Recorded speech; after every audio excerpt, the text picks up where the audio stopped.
Hey y'all, and happy holidays. I would say Merry Christmas, but I'm scared that I will get canceled if this ever goes viral. So, if you're tuning in for the first time, welcome. I am Corey, aka That Funny Friend, and if you are returning, thank you again so much for your support, and I cannot believe that you are still putting up with me. The holidays are a time I like to use to reflect on past controversies. We all remember the red Starbucks cup that apparently it was satanic or pagan, as if the whole holiday isn't based on pagan, but okay. Baby, It's Cold Outside, as if that song wasn't written years ago when women couldn't even drive a car without a man present.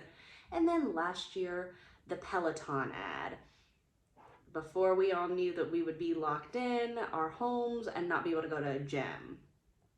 If you don't remember the Peloton ad, apparently a man gets his wife, or maybe I shouldn't assume significant other, sister that sleeps in the same bed, a Peloton for the holidays. And a lot of people really overthought it.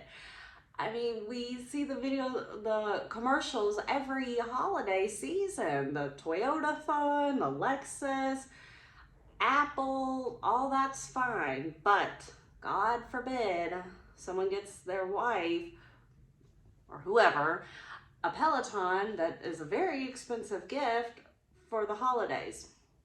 Now, I don't know. I guess it was an uproar because she was already slender. You didn't need to lose a pound, girl. She was waking up early in the morning to do it.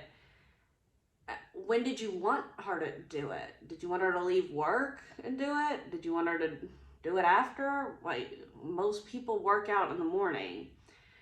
So I really don't get it. And the truth is if they would have cast like a 300-pound person, y'all would have really been upset, because at that point, this man would have been calling his wife overweight. So bless Peloton's heart, they're trying, and the internet is so ruthless. I don't know why y'all can't just let anyone be happy. If you're jealous that you don't have a Peloton, that's fine, but I don't see the problem with it. If you want to bring everyone to your self-hate pity party, go right ahead. I'm just gonna keep on using my Peloton and losing weight. In all seriousness, no, I do like the Peloton.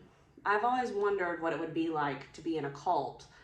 And before, it was a lot of work. You had to leave your family, leave your friends, leave your job. Now, leaving my job would not have been hard. But really, you kind of have to go commit yourself to something, and half the time I don't even know what it was. A guy claiming to be a messiah, but the only way you could get into heaven is to have sex with this guy, but only him, but he's having sex with everyone, and I mean everyone in the cult. Too much work. Too much work. I do not have the patience for that. But now, for $39 a month, I too can be in a cult without ever having to leave my home.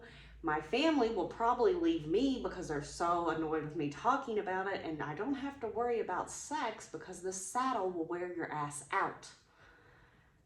It is nice. It's nice to know that my neighbors can see me doing something good for once.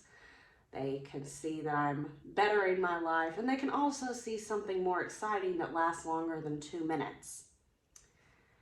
For those who don't know, I do live in the city. I live in San Francisco. It's a very city. I live right next to a fire hall, so that's very loud. But honestly, it doesn't bother me. I kind of find it comforting. Living in the country honestly freaks me out more than living in the city. If you hear a noise in the middle of the night, a branch, that could be a bear, a serial killer. I don't know who's up on my property. Could be a deer. But I'll tell you, I hear a crackhead screaming at 2 in the morning, and I'm like, oh, good, I'm not alone in this world. And then if a bear does come, it will eat him first.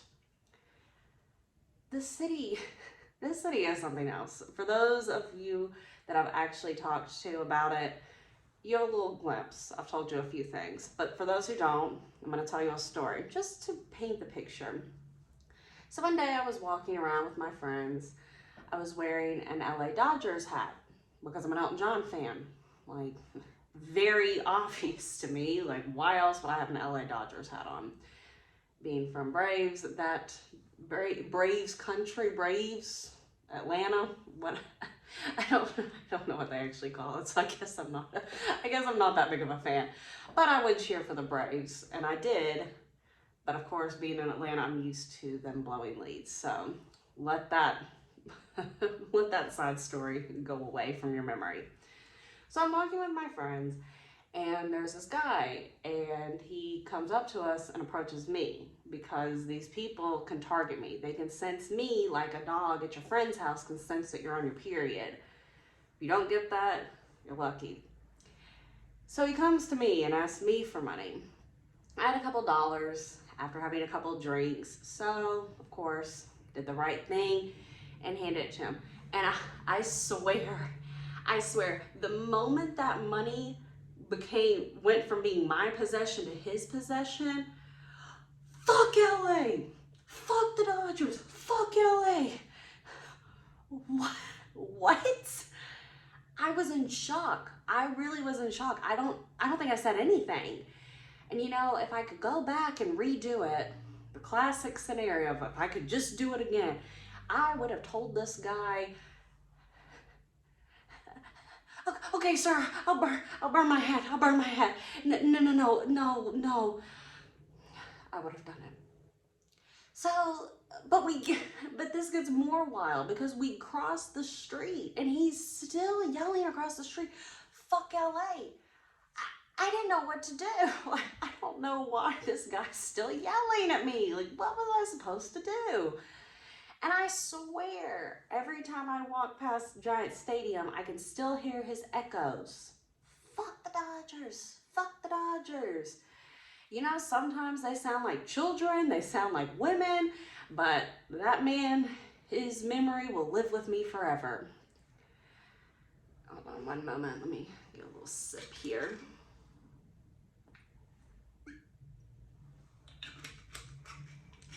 I know you're judging me. That's fine.